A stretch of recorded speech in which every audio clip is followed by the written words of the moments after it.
जय गौर हरि, हरे कृष्णा। तो सबको इंतज़ार है दिवाली का। दिवाली आ रही है, चारों ओर बस यही बात चल रही है कि अरे दीपावली आ रही है, दीपावली आ रही है। अरे तूने वो पटाखे खरीद लिए, अरे तुमने वो कपड़े खरीद लिए जो खरीदने हैं, नए नए कपड़े पहनेंगे दिवाली के दिन।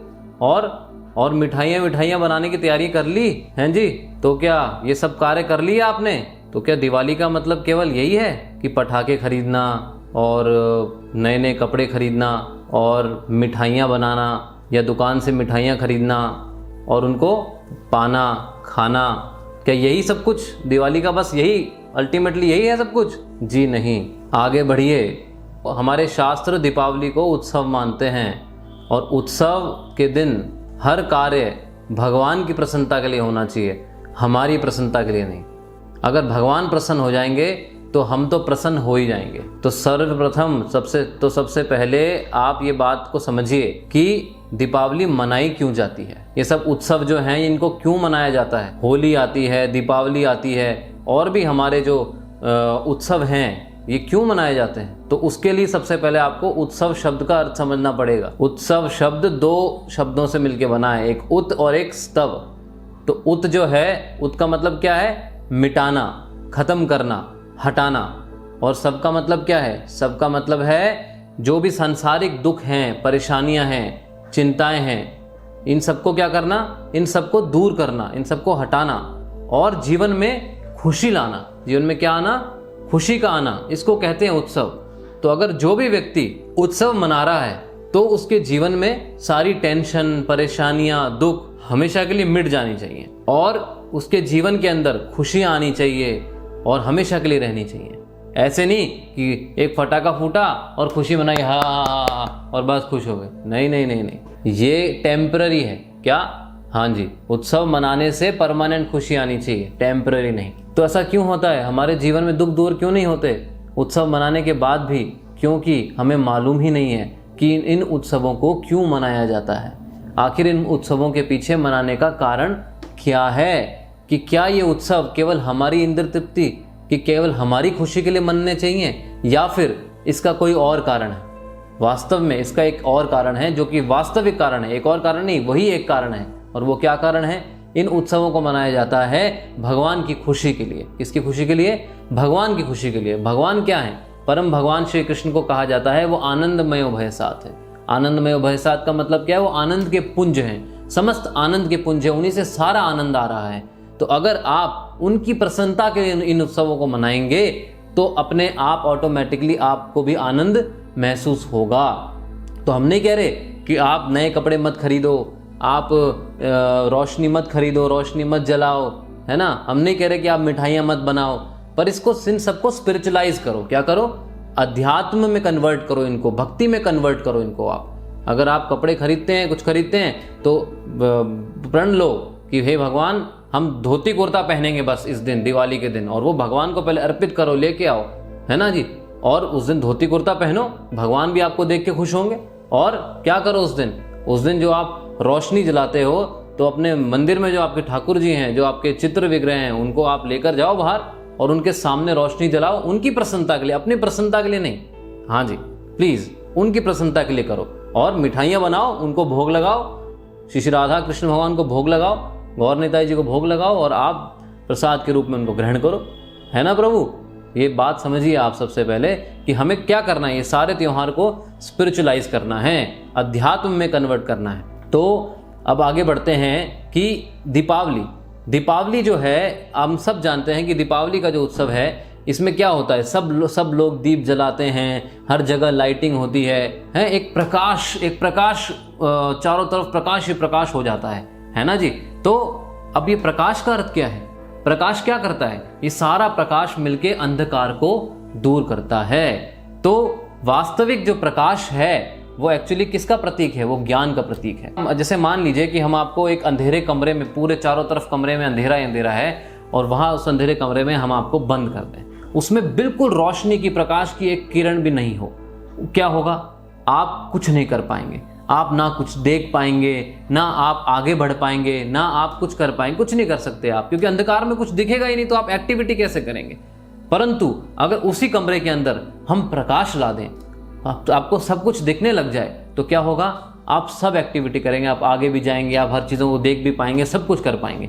परंतु इसका मतलब क्या हुआ? इसका मतलब ये हुआ कि प्रकाश अगर जीवन में है तो हम आगे बढ़ सकते हैं, और अंधकार जीवन में है तो हम कभी आगे नहीं बढ़ सकते। तो प्रकाश का मतलब क्या है? ज्ञान रूपी प्रकाश होना चाहिए हमारे जीवन के अंदर। अगर हमारे जीवन में ज्ञान रूपी प्रकाश नहीं है तो हम आगे नहीं बढ़ सकते। और अज्ञान का विपरीत क्या होता है? ज्ञान का विपरीत क्या होता है? अज्ञान। जैसे प्रकाश का विपरीत अंधकार होता है और प्रकाश ज्ञान का प्रतीक है, तो ज्ञान का विपरीत क्या होता है? अज्ञानता। तो अंधकार का प्रतीक क्या है? अज्ञानता। तो अज्ञानता में अगर कोई व्यक्ति रहता है तो वो अपने जीवन में कभी आगे नहीं बढ़ सकता। तो अब बात करते हैं ज्ञान क्या है। तो ज्ञान, भगवान भगवत गीता के अंदर कहते हैं, शास्त्रों में कहा गया है, केवल 3 चीज़ों को ज्ञान बताया गया है। पहली चीज़ क्या? कि मैं कौन हूँ। इसका उत्तर क्या है? कि मैं आत्मा हूँ, मैं ये शरीर नहीं हूँ। दूसरी चीज़ कि ये प्रकृति क्या है, ये सारा नेचर, ये सब कुछ आप देख रहे हैं, ये क्या है। और तीसरी चीज़ कि मेरा और इस प्रकृति का मालिक क्या है, मालिक कौन है, और इस मेरा और उस मालिक का क्या संबंध है आपस में, और उसमें मुझे क्या कार्य करना है, ये इसको ज्ञान बताया गया है। और भगवान भगवत गीता में अर्जुन को कहते हैं कि हे अर्जुन, 18वें अध्याय के 64वें श्लोक में भगवान स्पष्ट कहते हैं कि अब मैं जो तुमसे ज्ञान देने जा रहा हूँ वो सर्वाधिक गुह्य ज्ञान है, सबसे परम सीक्रेट ज्ञान है। और वो ज्ञान क्या है? वो परम ज्ञान क्या है? वो परम ज्ञान ये है कि भगवान 18वें अध्याय के 65वें श्लोक में कहते हैं, मन मना भव मद भक्तो मदयाजी माम नमस्कुरु मामे वश्यसि सत्यम ते प्रतिजानो प्रियोसि में। भगवान कहते हैं मेरे भक्त बनो, मेरी पूजा करो, मुझे नमस्कार करो, मेरी सेवा करो। इस प्रकार जब आप भक्ति भाव से मेरी पूजा करोगे, भगवान की सेवा करोगे, भगवान के नामों का जाप करोगे, तो आप क्या होगा? तब भगवान आपको इस भौतिक जगत से मुक्त करके भगवान अपने धाम ले जाएंगे। तो आप नहीं जाना चाहते भगवान के धाम? इस भौतिक संसार से मुक्त नहीं होना चाहते? इन दुखों से मुक्ति नहीं होना चाहते हो ना? तो क्या करो? हरे कृष्णा कृष्णा कृष्णा हरे हरे, हरे राम राम राम हरे हरे। भगवान के नामों का जाप करो और भगवान की नित्य सेवा करो। तो अपने जीवन में इस परम ज्ञान का प्रकाश लाइए। हाँ जी, जब ये परम ज्ञान का प्रकाश जब आप लाएंगे तो आपके जीवन से सारे अंधकार दूर हो जाएंगे, मतलब सारी अज्ञानता दूर हो जाएंगी। और अज्ञानता दूर हो गई तो आपके जीवन से सारे दुख दूर हो जाएंगे। जी हाँ, ध्यान रखिएगा, भगवान के भक्त जो बन जाता है उसको कभी दुख महसूस नहीं होता। बाहरी रूप से तौर पे लग सकता है कि उसको दुख हो रहा है, परंतु आंतरिक रूप से उसको दुख महसूस नहीं होता। आप ऐसा सोचते होंगे, परंतु भक्त को दुख नहीं होता। और अगर कोई व्यक्ति ऐसा कहता है कि मुझे दुख है और अपने आप को भक्त बताता है, तो इसका मतलब वो दुखी, वो भक्त नहीं है। ये आप बिल्कुल स्पष्ट कर लो, क्योंकि भक्त को कभी दुख नहीं होता। भगवान कहते हैं कि मेरा जो भक्त होता है, जो इस ज्ञान को, विज्ञान को अपने जीवन में लगाता है, उसे मैं संसार के सारे अशुभों से मुक्त कर देता हूँ, सारे कलेशों से मुक्त कर देता हूँ, तो उसको दुख होता ही नहीं है ना जी। वो हर समय किस में रहता है? आनंद में रहता है। तो आप भी हर समय आनंद में रहिए। और इस दीपावली के दिन क्या करिए? अपने हृदय के अंदर, अपने घर में भगवान का दीपक जलाइए, भगवान के लिए दीपक जलाइए, इस ज्ञान का दीपक जलाइए, और लोगों को इनवाइट करिए, साथ बैठ के कीर्तन करिए और भगवत चर्चा करिए, भगवत गीता पढ़िए, शास्त्रों का अध्ययन करिए, है ना जी। ये करोगे तभी तो काम होगा, नहीं तो कैसे दीपावली मनाओगे आप? केवल जो आप करते हैं उसी थोड़ी दीपावली बन जाती है। तो अपने जीवन में राम जी को इन्वाइट करिए। अपने जैसे अयोध्यावासियों ने, समस्त अयोध्यावासी ने क्या किया था? रामचंद्र जी को इन्वाइट किया था। सब ने अपने घरों में दीप जलाए थे, और रामचंद्र जी जब पूरी सेना के साथ आए थे, सबका अयोध्यावासियों ने स्वागत किया था। तो आप भी सब भक्तों का और रामचंद्र जी का स्वागत करिए, भगवान के नाम का स्वागत करिए, भगवान का नाम जपिए। आप भगवान का नाम लेके देखिए आपके जीवन में कितना ज़बरदस्त परिवर्तन आता है। जिस भी व्यक्ति ने भगवान का नाम लेना प्रारंभ किया है, इस हरे कृष्ण महामंत्र को जपना प्रारंभ किया है, उसके जीवन में 100% परिवर्तन आया है। आप भी अपने जीवन में देखिए ना, आप खुद ट्राई करके देखिए। जैसे कि हम कहते हैं, जैसे हमारे शिक्षा गुरु श्री वृंदावन चंद्र दास जी, वो कहते हैं कि गुलाब जामुन का स्वाद कैसे पता लगेगा? जब तक आप खुद स्वयं नहीं चखोगे तब तक नहीं पता लगेगा। क्योंकि मीठा तो हलवा भी होता है, मीठा तो गुलाब जामुन भी होता है, मीठा तो रसगुल्ला भी होता है, परंतु सबका स्वाद अलग होता है ना। तो आपको कब पता लगेगा? आपको कैसे पता लगेगा? जब तक आप खुद स्वयं उसको नहीं चखोगे। तो जब तक आप ये हरि नाम का जाप खुद नहीं करोगे, तब तक आपको नहीं मालूम पड़ेगा कि इसमें कितना आनंद है। और आनंद ये बढ़ता जाता है। तो आपसे विनती है, हाथ जोड़ के विनती है, ये हरे कृष्ण महामंत्र को अपने जीवन में लाइए इस दिन, और सब हरे कृष्ण महामंत्र का जाप करिए दीपावली के दिन, और हर दिन करिए। मतलब रोज प्रतिदिन आपको कम से कम एक माला 108 बार ये हरे कृष्ण महामंत्र जपना चाहिए और अपने जीवन में परिवर्तन देखिए आप। हम आपको गारंटी करते हैं कि आपके जीवन में 100% परिवर्तन आएगा। और इस दिन किसी से भी हाय हेलो मत करिएगा। जो भी आपको मिले तो जय सिया राम बोलिएगा या जय श्री राम बोलिएगा, हरे कृष्णा बोलिएगा, राधे श्याम बोलिएगा, ये मत बोलिएगा हाय हेलो। तो अब प्रश्न उठता है कि दीपावली के दिन पूजा किसकी करें। हम देखते हैं अधिकतर दीपावली के दिन लोग घरों में लक्ष्मी जी की पूजा करते हैं। हम आपको इसका उत्तर देने से पहले आप ही से प्रश्न करना चाहते हैं। बताइए, अपने मन में बताइएगा उत्तर कि रावण और हनुमान जी में फर्क क्या था। सोचिए, मैं आपको 5 सेकंड का वक्त देता हूं। रावण और हनुमान जी में क्या फर्क था?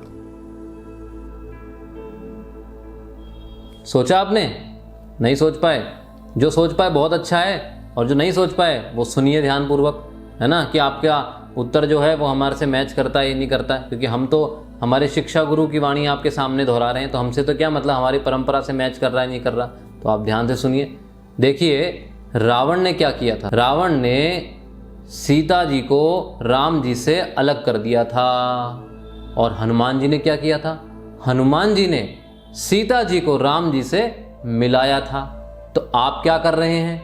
आप देख लीजिए, क्या आप लक्ष्मी जी को, जो सीता जी का ही रूप है, राम जी से अलग कर रहे हैं या फिर राम जी की सेवा में लगा रहे हैं? तो अगर आप राम जी से सीता जी को अलग कर रहे हैं, सीता जी को राम जी से अलग कर रहे हैं, तो आप किसकी कैटेगरी में हुए? ऑब्वियसली रावण की कैटेगरी में, मतलब राक्षस की कैटेगरी में। और अगर आप सीता जी को राम जी के चरणों में अर्पण कर रहे हैं या लक्ष्मी जी को विष्णु जी के चरणों में अर्पण कर रहे हैं, तो आप किसके अनुयायी हुए?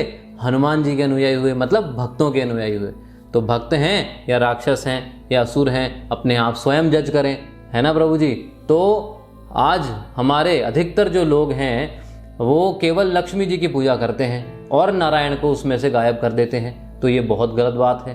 तो आपसे विनती है कि आप अगर पूजा करते हैं तो लक्ष्मी नारायण दोनों की साथ में पूजा करिए, सीता राम जी की पूजा करिए। क्योंकि उस दिन अयोध्या के दीपावली के दिन क्या हुआ था? दीप क्यों जलाए थे? क्योंकि रामचंद्र जी अयोध्या में आए थे। तो आपके हृदय में, आपके घर में रामचंद्र जी आए हैं, लक्ष्मी नारायण जो हैं स्वयं रामचंद्र जी और सीता जी ही हैं। तो उनकी आप आराधना करें तो साथ में आराधना करें, एक साथ आराधना करें। और उनसे कुछ मत मांगे, उनसे केवल ये मांगे कि हे भगवान, हमें आपकी भक्ति दो, हमें आपकी नित्य सेवा करने का मौका दो, हमें भक्तों का संग कराओ, हमें आपके नाम जप में शक्ति दो कि हम आपके नाम जप अच्छी तरह कर पाए, हमें ये शक्ति दो, आपके नाम जप में अनुराग प्रदान करो। ये आप उनसे मांगे। कोई भी भौतिक चीज़ मत मांगिएगा। क्यों? क्योंकि भौतिक चीज़ अगर आप मांगते हैं तो क्या होता है? भौतिक चीज़ हमेशा दुख दे के जाती है, क्योंकि वो टेम्पररी होती है। तो आप भगवान से परमानेंट चीज़ मांगिए, परमानेंट वस्तु मांगिए। परमानेंट क्या है? भगवान की भक्ति, जो हमेशा हमेशा मतलब मृत्यु के बाद भी आपके साथ जाएगी।